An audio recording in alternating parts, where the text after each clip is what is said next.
You know what's worse than being disrespected?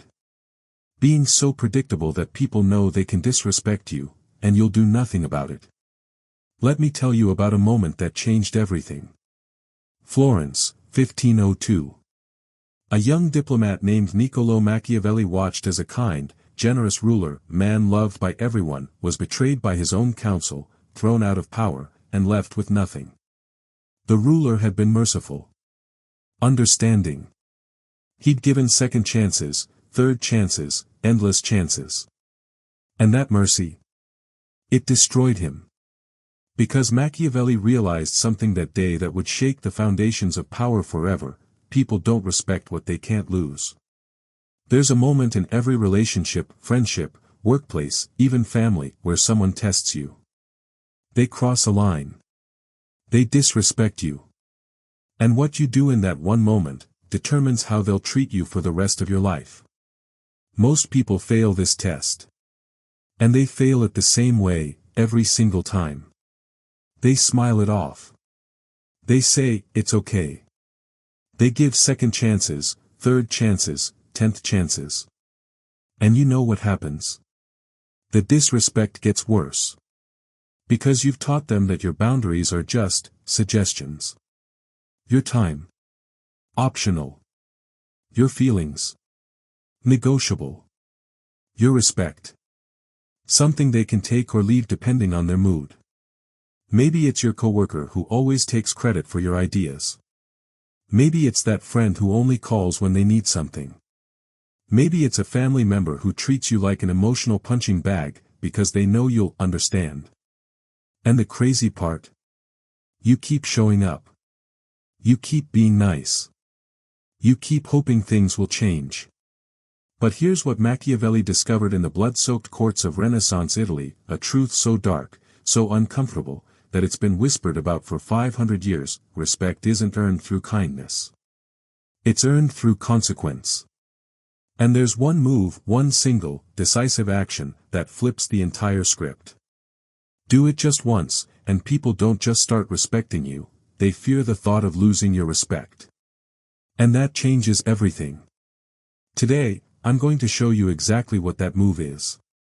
How to execute it. And why it works on a psychological level that most people will never understand. This isn't about being mean.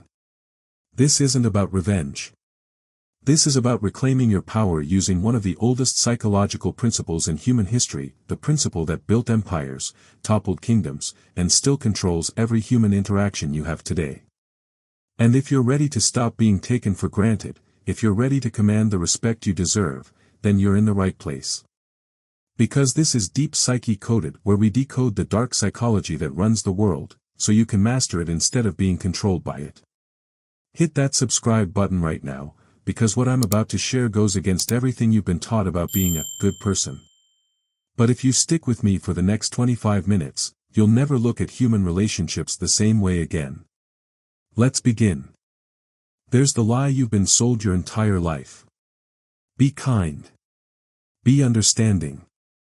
Treat people the way you want to be treated. If you're a good person, good things will come to you. Beautiful sentiment. Terrible strategy, because while you've been practicing kindness, other people have been practicing calculation. And in that calculation, they've already determined that disrespecting you has zero cost. Let me explain something that's going to make you uncomfortable. Respect is not a reward for good behavior. It's a calculation of consequence. Every single person you meet, consciously or unconsciously, is running a mental cost-benefit analysis about you. They're asking, what happens if I cross this person's boundaries? What's the cost? What will I lose? And if the answer is nothing, you've already lost their respect. This is what psychologists call the cost-benefit analysis of disrespect. And it happens in every human interaction, every single day. When someone considers disrespecting you, showing up late, dismissing your opinion, breaking a promise, taking you for granted, their brain automatically weighs two things: the benefit they'll get, convenience, ego boost, getting their way. The cost they'll pay, losing your time, your trust, your presence. Now here's the brutal truth that nobody tells you. If you've never made them pay a cost, if you've always forgiven, always understood, always given them another chance, then in their mental calculation, the cost of disrespecting you is zero. And when the cost is zero, people will disrespect you every single time. Not because they're evil. Not because they hate you. But because humans, all humans, are wired to take the path of least resistance. Think about it, that friend who always cancels last minute. They don't do that to everyone. They do it to people who they know will say, "No worries, maybe next time." That coworker who interrupts you in meetings. They don't interrupt the boss. They interrupt people who they know won't push back. This is what I call the nice person trap. You've been taught that being a good person means always being available. Always being understanding. Always giving people the benefit of the doubt. Never being difficult or dramatic. And those are beautiful qualities. But here's what happens when you practice them without boundaries. You become convenient. You become predictable. You become someone people can disrespect without consequence. You become a doormat with a halo. Let me take you back to Renaissance Italy. Machiavelli watched this pattern play out in the most extreme ways possible. He saw kind rulers get betrayed by their closest advisors. He saw generous lords lose everything to people they'd helped. He saw merciful princes overthrown by the very citizens they'd protected. And in every case, the pattern was the same. These leaders believed that kindness would inspire loyalty. That understanding would create respect. That mercy would build devotion. They were wrong, because what actually happened was this: their kindness was interpreted as weakness. Their understanding was seen as naivety. Their mercy was viewed as an invitation to take advantage. And so Machiavelli wrote in The Prince. Men are so simple, and so subject to present necessities, that he who seeks to deceive will always find someone who will allow himself to be deceived. Translation: people will take whatever you're willing to give. And if you give without limit, they'll take without limit. But here's the part that most people miss when they read Machiavelli. He wasn't saying, be cruel. He wasn't saying, hurt people before they hurt you. What he was saying is far more subtle and far more powerful. Love without respect is worthless. Kindness without boundaries is weakness. Because when people love you but don't respect you, they'll still hurt you. They'll still use you. They'll still take you for granted. But when people fear losing you, fear losing your respect, your time, your presence, that's when the relationship becomes balanced. That's when they start treating you right. Think about the people in your life who everyone respects. The ones who command attention when they walk into a room.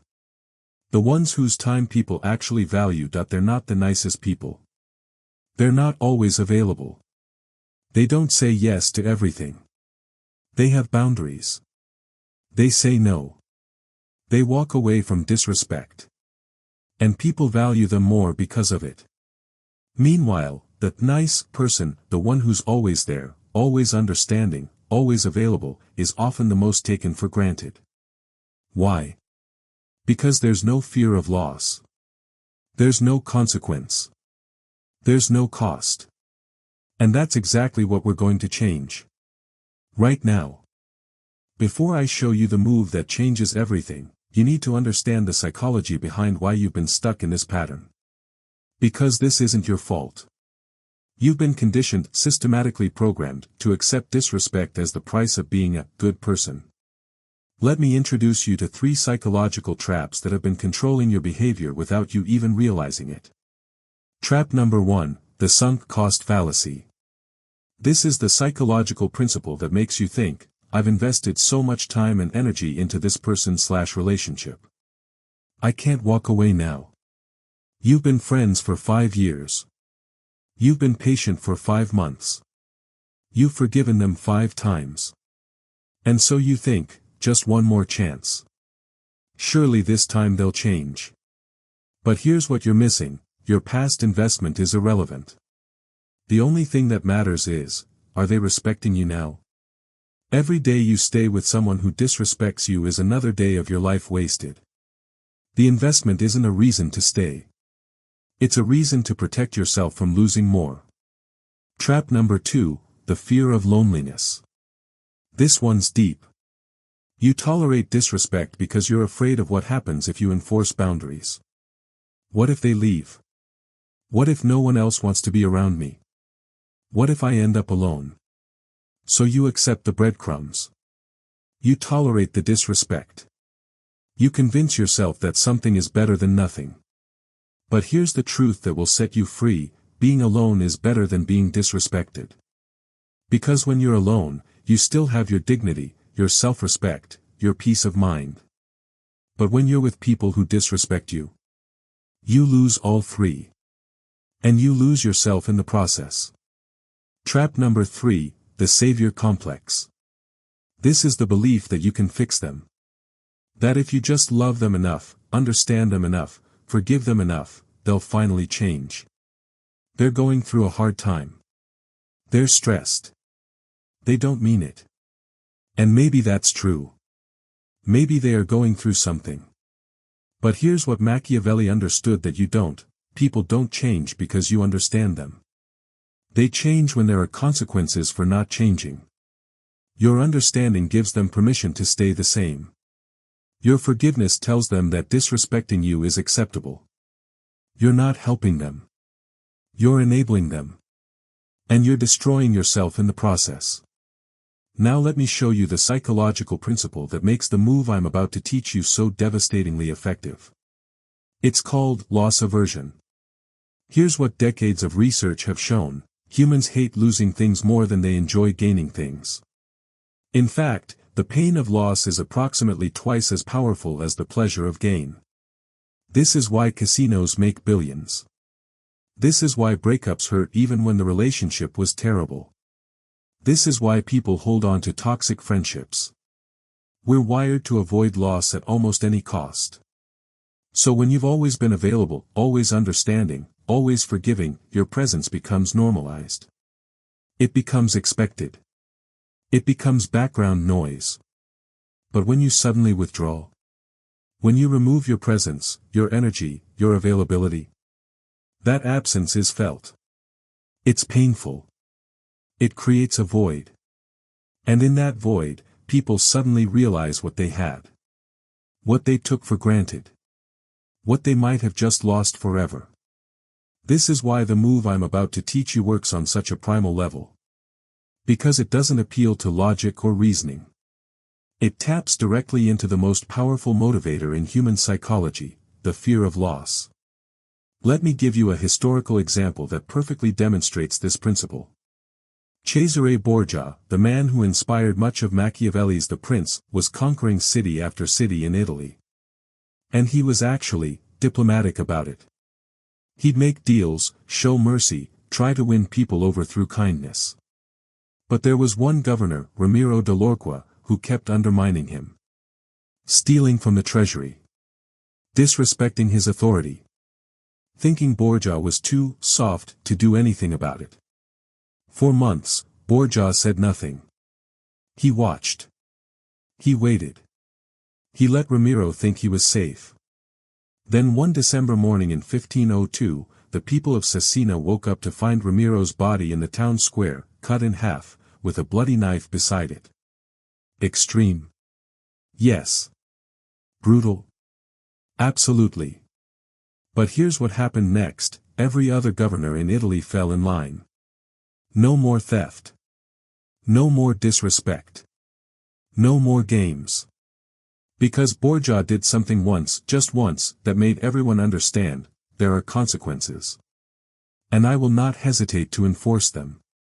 Now, obviously, I'm not suggesting you do that. But the principle remains: one decisive action teaches people more than 1,000 warnings. Machiavelli wrote about this moment in The Prince. Upon this a question arises: whether it be better to be loved than feared or feared than loved. It may be answered that one should wish to be both, but, because it is difficult to unite them in one person, it is much safer to be feared than loved. He wasn't promoting cruelty. He was recognizing reality. When people fear losing you, they treat you right. When they only love you but don't fear losing you, they take you for granted.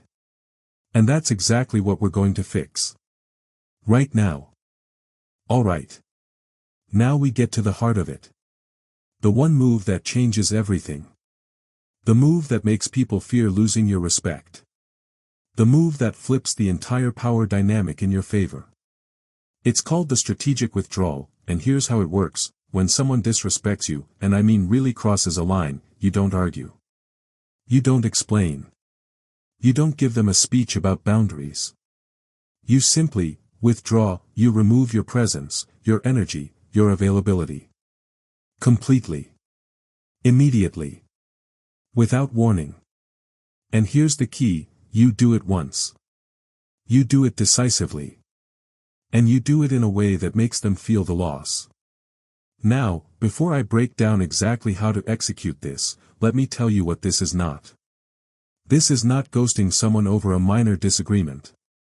This is not being petty or passive-aggressive. This is not playing games or trying to manipulate someone. This is a strategic enforcement of boundaries after someone has demonstrated, through their actions, that they do not respect you. This is what you do when words have failed. When patience has failed. When giving chances has failed. This is the final move. The nuclear option. The line in the sand. Here's the framework. 4 steps. Execute them precisely. Step 1, identify the line. First, you need to know your non-negotiables. What's the behavior that, if someone does it, means they've lost access to you? Maybe it's repeatedly canceling plans with no regard for your time. Speaking to you disrespectfully in public. Betraying your trust or sharing your secrets. Taking credit for your work. Using you only when they need something. Lying to you after you've given them chances. Whatever it is, get crystal clear on it. Write it down if you need to. Because once someone crosses that line, you need to act immediately. No hesitation. No second guessing. Step 2, the withdrawal. When they cross the line, here's what you do. Nothing that no argument. No explanation. No emotional outburst. No long text about how they hurt you. You just disappear. Stop texting back. Read receipts off if possible. Or just don't open the messages. Stop being available. You're suddenly busy. You have other priorities. Stop initiating contact. No checking in. No, how are you? Nothing. Stop showing up. To their events. To group hangouts where they'll be. To their life. If they reach out. You're polite but distant. Hey, I'm going through some things.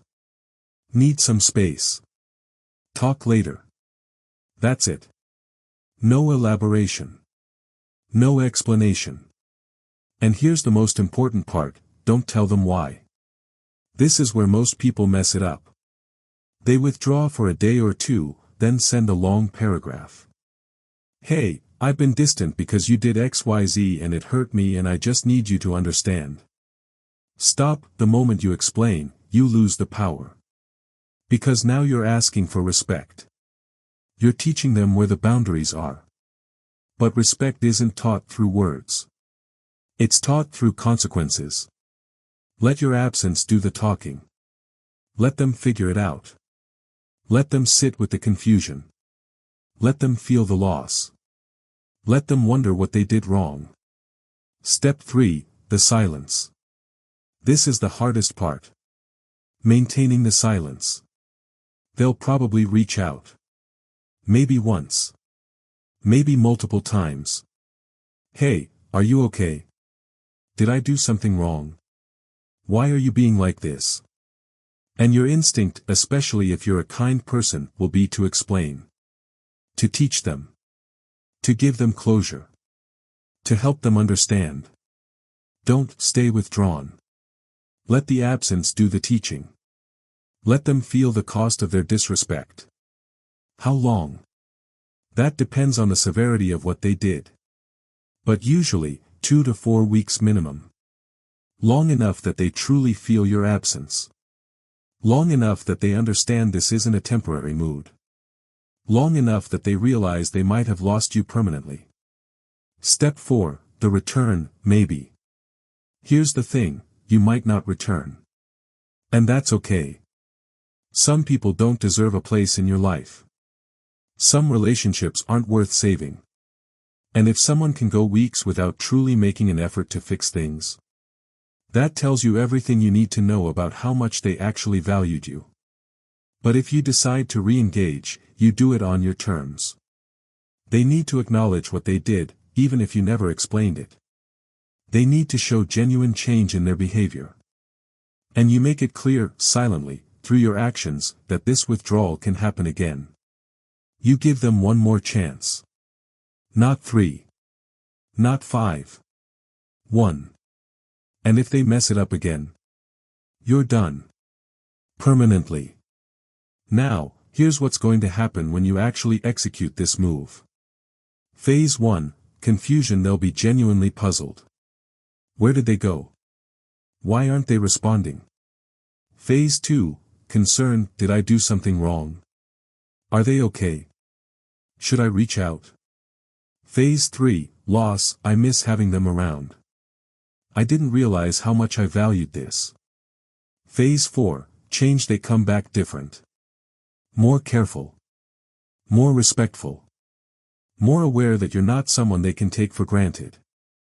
And if they don't go through these phases, if they just stay gone, then congratulations.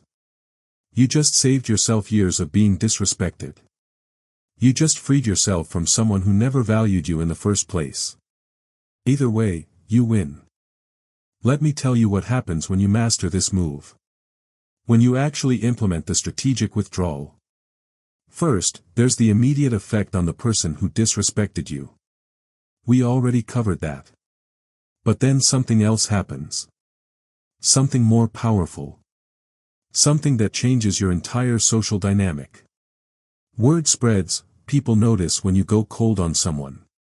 Your mutual friends see it. Your coworkers notice it. Your social circle feels the shift. And they start asking themselves, what did that person do to get cut off like that? And suddenly, everyone starts recalculating their own behavior toward you. That coworker who saw you go cold on someone who disrespected you. They're a little more careful now in meetings. That friend who heard you stop talking to someone who kept canceling. They show up on time now. That family member who watched you cut off someone toxic. They think twice before crossing your boundaries. You don't even have to do it multiple times. Once is enough. Because you've established a reputation. A pattern. A consequence. You're someone who enforces boundaries. You're someone who has standards. You're someone who will walk away. And people start saying things like, yeah, don't mess with them. They're nice, but if you cross them, you're done. And you know what? That's a reputation worth having. Not because you're mean. Not because you're cruel. But because you've demonstrated that you value yourself enough to enforce consequences. And when people know that disrespecting you has real costs, they simply don't disrespect you. It's that simple. And it's that powerful. This is what Machiavelli meant when he wrote, "It is better to be feared than loved, if you cannot be both." He wasn't talking about making people afraid of you. He was talking about making people afraid of losing you. But here's the most important transformation. The one that matters most. The internal shift. When you do this, when you actually walk away from disrespect, something changes inside you. You realize, I don't need people who don't respect me. I'm valuable enough to enforce my boundaries. My peace is worth more than any relationship. And that realization, that's when you stop being the person people use. That's when you become the person people value. Because you've proven to yourself, not to them, but to yourself, that you have standards. That you won't tolerate less than you deserve. And when you believe that about yourself, Everyone else starts believing it too. Here's the beautiful paradox that most people never understand. When you become willing to lose people, you stop losing people. When you make it clear that disrespecting you has consequences, people stop disrespecting you. When you value yourself enough to walk away, people start chasing you. It's counterintuitive. It goes against everything you've been taught. But it's true. And it works. Every single time. Because you've tapped into that primal fear of loss. You've shown that you're not afraid to be alone. You've demonstrated that you'd rather have dignity than company, and people respect that. They're drawn to that. They value that. So let me ask you a question. Who in your life has been disrespecting you? Who's been taking you for granted, crossing your boundaries, treating you like you're optional? You know who they are. The person who just came to mind. That's them. Now ask yourself, what would happen if they lost access to you? Would they even notice? Would they care? Would they fight to get you back? And more importantly, are you brave enough to find out? Because that's what this comes down to. Not strategy. Not manipulation. Not games. Courage, the courage to value yourself enough to enforce your boundaries. The courage to walk away from people who don't treat you right. The courage to be alone rather than disrespected. Let me bring this home. 500 years ago, Machiavelli watched the most powerful men in the world rise and fall based on one principle. People don't respect what they can't lose. The rulers who understood this, who enforced consequences, who walked away from betrayal, who made their respect something valuable and rare, they built empires that lasted generations. The rulers who didn't, who were endlessly forgiving, endlessly understanding, endlessly kind, they lost everything. Their kingdoms. Their power. Their dignity. And the same principle applies to you. Right now. Today. You've been too available. Too understanding. Too forgiving. And what has it gotten you? More disrespect. More boundary violations. More people treating you like you're optional. But now you know the move. The strategic withdrawal. One decisive action that teaches people more than 1,000 words ever could. Do it once. Just once. And watch how fast the world starts treating you differently. Because you'll have proven something that changes everything. You're not afraid to walk away. You value yourself enough to enforce consequences. And you'd rather be alone than disrespected. And when people understand that about you, they treat you right. Not because they have to. But because they're terrified of losing you. So here's your assignment. Choose your moment. Identify the person who's been crossing your lines. And the next time they disrespect you, withdraw. Completely. Decisively. Without explanation. Let them feel the loss. Let them sit with the confusion. Let them realize what they're about to lose. And then watch what happens. Either they'll change, they'll come back humbled, respectful, treating you the way you deserve, and the relationship will be better than ever. Or they won't. They'll stay gone. And you'll realize you just freed yourself from someone who never valued you in the first place. Either way, you win. This is Deep Psyche Coded. We decode the dark psychology that runs the world, so you can master it instead of being controlled by it. If this video changed how you see respect, boundaries, and human nature, hit that subscribe button right now. Turn on notifications. Because we're just getting started, and remember Machiavelli's final lesson. Never attempt to win by force what can be won by deception. But I'd add one more line. Never attempt to win by words what can be won by silence. Your absence is your power. Use it wisely. Now go. Choose your moment. Make your move. And reclaim your respect.